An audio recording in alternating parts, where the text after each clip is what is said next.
جو گھر کا نظام وجود میں آیا اس کے بارے میں فرمایا کہ الرجال قوامون علی النساء،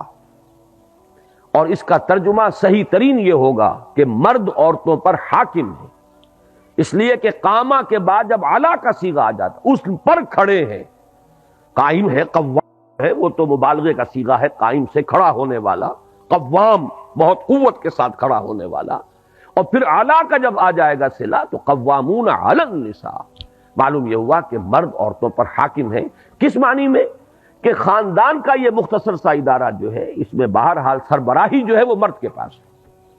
عورت کو آپ وزیر کہہ لیں کہ اس گھر کے اندر وزیر کی حیثیت اس کی ہے، پورا جو خاندان ہے، اولاد ہے،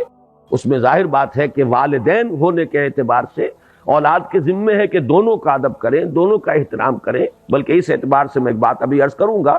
کہ وہ جو کسر کا جبر ہے اس میں شریعت نے عورت کا حق زیادہ کر دیا، جہاں قانونی طور پر کمی رکھی کہ مرد کو طلاق کا اختیار ہے عورت کو نہیں، خاندان کی سربراہی مرد کی ہے عورت کی نہیں، وہاں اب اس تلافی جو کی گئی ہے، اس کسر کا جبر جو کیا گیا ہے وہ اس والدین کے حقوق میں سے مثلا قرآن مجید میں اگرچہ متعدد مقامات پر 4 مقامات میرے سامنے موجود ہیں اس وقت جن میں اللہ تعالیٰ کے حق کے فوراً بعد والدین کے حق کا ذکر ہے، وَقَضَىٰ رَبُّكَ أَلَّا تَعْبُدُوا إِلَّا إِيَّاهُ وَبِالْوَالِدَيْنِ إِحْسَانًا،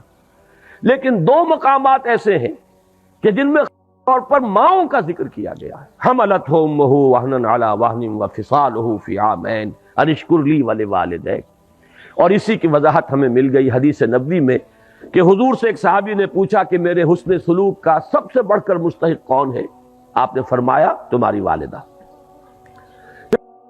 کے بعد کون؟ پھر فرمایا تمہاری والدہ، تیسری مرتبہ پوچھا پھر کون؟ پھر فرمایا تمہاری والدہ، چوتھی مرتبہ پوچھنے پر فرمایا کہ تمہارے والد۔ معلوم یہ ہوا کہ 3 گنا حق ہے ماں کا باپ کے مقابلے میں، ادب، احترام اور اس دلجوئی، اس کے اعتبار سے گویا کہ یہ وہ کسر کا جبر ہو رہا ہے کہ قانونی اعتبار سے اگر وہاں کوئی کمی تھی تو اس اعتبار سے اس کی تلافی کر دی۔ یہی وجہ ہے کہ آپ دیکھتے ہیں کہ حدیث نبوی میں علی صاحب الصلاۃ والسلام باپ کے قدموں تلے جنت کا تذکرہ نہیں ہے، الجنت تحت اقدام الامہات، جنت جو ہے وہ ماؤں کے قدموں تلے ہے، اس کو بھی آپ اسی کے حوالے سے سمجھ لیجیے۔ یہ وہی توازن پیدا کیا جا رہا ہے۔ اسی توازن کی ایک اور شکل ہے کہ بیٹوں کی پرورش پر کسی اجر و ثواب کا کوئی خاص تذکرہ نہیں ہے،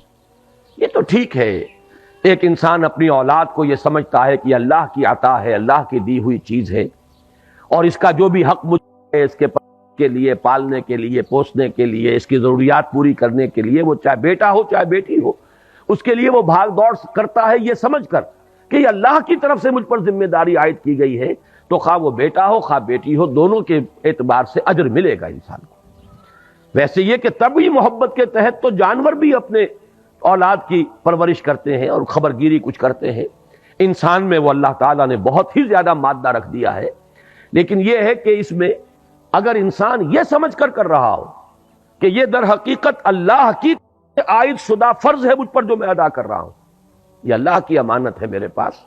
یہی وجہ ہے کہ جو اولاد بچپن میں فوت ہو جاتی ہے اس کی نماز جو آپ پڑھتے ہیں، دعائے جنازہ جو اس میں مانگتے ہیں، اس میں کیا ہے؟ اللہم اجعلہ لنا فرطن واجعلہ لنا اجرا وذخرا واجعلہ لنا شافعا مشفعا، پروردگار یہ بچہ تو نے مجھے دیا تھا، تیری امانت تھی، میں نے جو محنت کی ہے، پالا پوسا، ہم نے جو بھی اس پر مشقت جھیلی ہے، پروردگار تو اس کو ہمارے لیے آخرت میں ذخیرہ بنا دے، اجر کا ذریعہ بنا دے۔ معلوم یہ ہوا کہ چونکہ تیری شے سمجھ کر ہم نے یہ کام کیا، اگر تبھی محبت کے تحت ہو تو پھر تو اجر آپ اس کے پر کلیم کر ہی نہیں سکتے، تو اس اعتبار سے تو لڑکے اور لڑکی میں کوئی فرق نہیں ہے۔ لیکن یہ کہ آگے چل کر ساری احادیث کے اندر لڑکیوں کے پالنے پوسنے کے بارے میں ہے، کہیں کہ جس نے 2 بچیوں کو بھی بڑی یعنی دلی محبت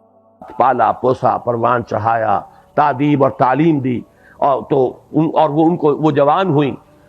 دونوں اس کے لیے اوٹ بن جائیں گی قیامت کے دن کہ جہنم میں نہیں جانے دیں گی، سترم من النار، اوٹ اور پردہ بن جائیں گی جہنم سے۔ اور بعض روایات میں تو ایک بچی کے بارے میں بھی یہ موجود ہے۔ تو معلوم یہ ہوا کہ ایک ہے قانونی نظام، ایک ہے یہ اخلاقی نظام۔ قانونی نظام میں وہ کیوں فرق رکھا گیا، وہ بھی بڑی ہی سیدھی سی بات ہے، منطقی سی بات ہے۔ اگر آدمی ضد پر، ڈھٹائی پر نہ اتر آئے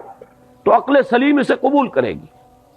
اور وہ یہ ہے کہ کسی بھی ادارے کے دو سربراہ بالکل مساوی اختیارات والے نہیں ہو سکتے۔ اگر ہوں گے وہ ادارہ جو ہے اس میں فساد پیدا ہو جائے گا، بد انتظامی ہوگی، ہنگامہ ہوگا، نظم قائم رہ ہی نہیں سکتا کہ دو سربراہ ہو گئے۔ تو اسی لیے آپ مینیجنگ ڈائریکٹر کسی لمیٹڈ کمپنی میں ایک ہی پائیں گے، ڈائریکٹر 50 بنا لیجئے آپ۔ اسی طریقے سے محکمے ہیں تو ان میں ڈائریکٹر اوپر ایک ہوگا، deputy director, assistant director, joint director, جتنے چاہے بنا لیں۔ لیکن یہ پر جا کر اگر ایک سربراہ ہے، ایک کی مرضی، ایک کی ثوابدید، ایک کی جو بھی ترجیحات ہیں، اگر وہ بروئے کار نہیں آتی تو نتیجہ یہ نکلے گا کہ فساد رونما ہو جائے گا، نظم قائم نہیں رہ سکتا۔